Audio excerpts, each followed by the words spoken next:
Hi guys, welcome back to my channel. Welcome back guys to Lead and Learn with Occupational Health and Safety. Thank you guys for joining me once again on my channel. Thank you guys for all the subscriptions that we've been getting. Thank you guys so much for coming back guys and watching more videos. I really appreciate it. Now in today's topic guys, I want us to discuss the typical interview questions or typical questions that they would ask you at an interview for a SHE-Rep position, a safety officer position, or a health and safety manager position, right? So guys, now remember these questions, I don't have the perfect answer to these questions. You guys have to go out and do research. I'm just gonna give you some questions that I've heard, how I've answered them, whether I've passed or failed, but I'm just gonna give it to you guys, some questions that I've heard, so that you guys can just be a little bit well prepared. Do your research on the questions and please go do your own research. Do not necessarily answer the way I will answer in this video. Go ahead, do your own research, but I'm just going to give you some typical questions that I've heard that they've asked me, and the answers that I'm about, now this is a disclaimer, the answers that I'm about to give you are not necessarily correct or the best. I'm sure there's better answers out there, you know, but the questions are definitely ones that I've heard before, ones that my friends have been asked before, and so on and so forth. Okay, now these questions guys that I have drawn up, they are not in any particular order of importance or intelligence. They are just randomly placed. They are just questions that I just picked out and thought I should share the questions with you guys. Okay, so without further ado, let us jump right into the questions. Okay, so question one, tell me about some recent changes or some major changes to the Occupational Health and Safety Act and its regulation. Now this question guys, I've heard this question, I think this year, I've heard in the year 2021, I've heard this question maybe 2 times, 3 times, because why? Remember there was a recent change to the Occupational Health and Safety Act, so there was an amendment, and the new Occupational Health and Safety Act is OHS Act 2020. Okay, so there has been changes to the hazardous biological substances regulation, and yeah, that's what I know.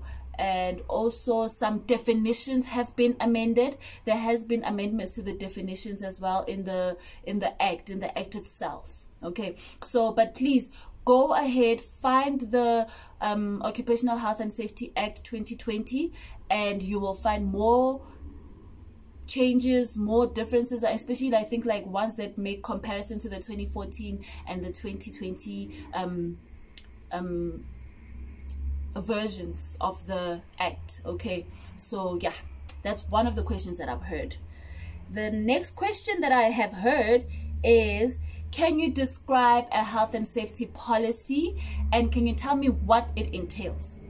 Now remember, the health and safety policy guys is a legal document that is actually regulated in section 7 of the Health and Safety Act.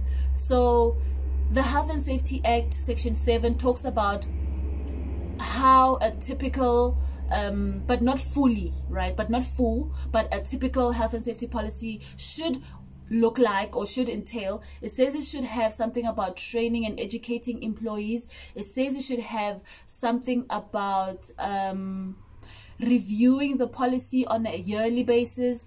It also talks about the employer's commitment to his employees, okay, and how he would prevent incidents and accidents, and how he would ensure that all his employees are safe and without harm.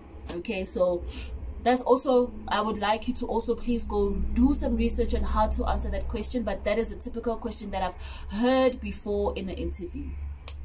And then the other question is, what needs to be covered in induction and who needs to go for induction, right? What are some typical topics that you would touch on when you're doing an induction, and who are the people that need to attend induction? Now, to answer this question, I would say what needs to be touched on, or what are the topic that needs to be discussed when you're doing a typical induction, would be the hazards, would be the control measures, would be your evacuation procedures, would be a typical introduction to the site or the workplace, and I think also introduction to the team members, like your employers, your supervisors, and also your workstation. I think a typical introduction to your workstation, that's what I would include in an induction. And also who would need to attend. Now, for who, I would say everybody who comes to site. Remember, guys, if you actually go back to one of the videos, I've got a video where we discuss who needs to attend induction, and we have said everybody who's going to be working on site, and the visitors on site, and also consultants and engineers. And of course, there's a different type of induction for all of these people that are involved, okay? But typically everybody who comes to site, because everybody who comes to site will definitely be exposed to hazards that are on site, so they all need to attend induction. That's how I would answer the question. But also, go and do your own research, guys. Now, guys, remember, this is a disclaimer. I have to say that this is a disclaimer. My answers are not perfect, they're not the best, but my questions are definitely ones that I've heard in different types of interviews. I mean, I've been to a lot of interviews, okay? And yeah, obviously some jobs I got, some jobs I didn't get. So obviously, which automatically tells you that I must have failed some interviews and I must have passed some interviews, okay? So please do go back and do your research. Just listen to my question and go back and do your own research. Now, another question that I have heard before is, what is the employee's duties concerning health and safety on site? Typical employee's duties concerning health and safety on site, and then also typical employer's duties concerning health and safety on site. Now, remember, this is also a regulated topic. General duties of the employer, general duties of the employee in the Occupational Health and Safety Act, and also found in the construction regulation, the general duties of the principal contractor, and general duties of a subcontractor, general duties of a client. Those kind of duties would be something that is perfect to answer the questions, actually. Another question would be, guys, what is the difference between a near-miss incident, an incident, and an accident? Now, also, if you go back to the videos, some of the videos I do have, I've got a video that actually discusses the difference between incidents, accidents, and a near-miss accident. Remember, a near-miss accident means that it almost happened, but it didn't happen, and it didn't happen by luck, but okay. Then another question I have is, what is the procedure for incident or accident investigation? Now, guys, remember this, there's a whole video on this topic, but it's also quite long. So you have to go and find out what is the procedure for an incident investigation. Know it step by step, guys, and also know how to summarize it, because remember, you are in an interview. You're not at home thinking, I don't know, but you are in an interview, guys. So meaning that you actually have to be very summative, but also very clear and show your understanding, okay? Yeah. And then another question is, what are the typical causes of an accident? What are the typical causes of an accident? Remember, guys, there's direct causes, there's indirect causes. Direct causes like an unsafe act or an unsafe condition. And then indirect causes like lack of skills, improper attitude towards the workplace, or just a physical or a mental disability, or yeah, you know. So yeah. And then the next question, guys, that I have come up with was, what is the difference between a risk and a hazard? Now, most of you should know this, okay? What is the difference between a risk and a hazard? This is something that you guys, you've all learned in school. The difference between a risk, what is a risk, what is a hazard? A risk is something that has the potential to cause harm. A hazard is a harm that exists on its own, and you have to take procedures to ensure that you are not affected or injured or ill, or yeah. So that's the difference. And guys, mind you, please go back to your definitions, find out the correct and most definite definitions of the risk and the hazard. Okay, right, now the next question is, how would you conduct a safety audit? Remember guys, now this question, I wouldn't say it's for a safety rep, but rather maybe from a safety officer, safety consultant, and also I guess safety manager. How would you conduct a safety audit?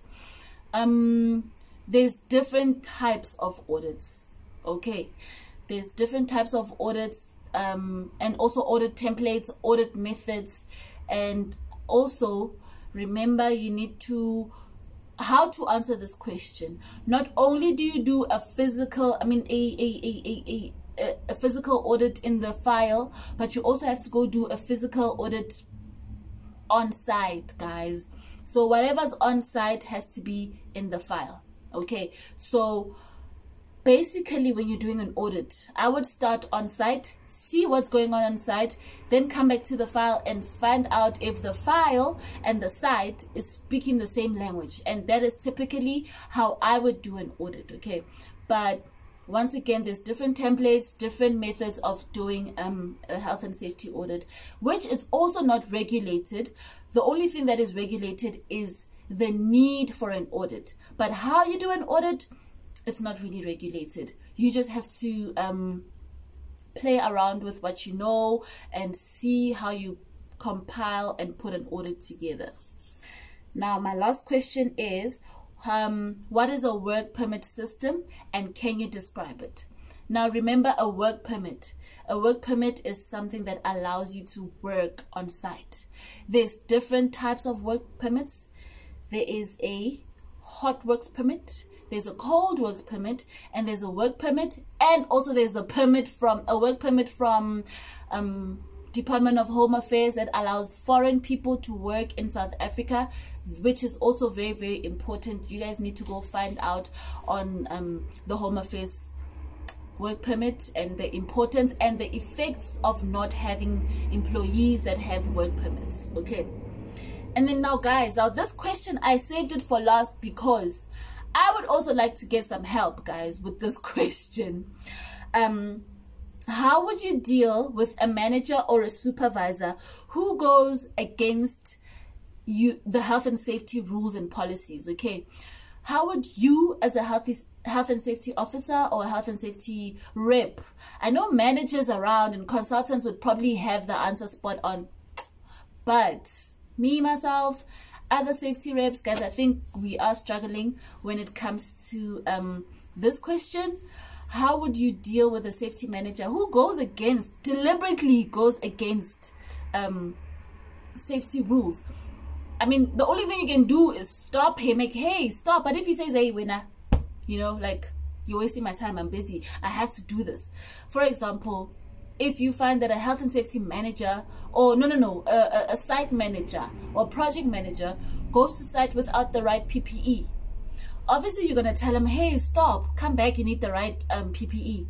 But then he says, no man, quickly, I'm just doing this quickly. Help me, please. Well, thank you guys so much for joining me on this video. I really hope you learned a thing or two, or heard a thing or two about some typical interview questions. And guys, please help me with the answers below. Guys, give me better answers. Give me some also interview questions that you have heard in some interviews that you've attended. And yeah, catch you guys next time. Thank you guys so much for joining me. Thank you for all the subscriptions. I really, really appreciate it, guys. Till next time, ciao.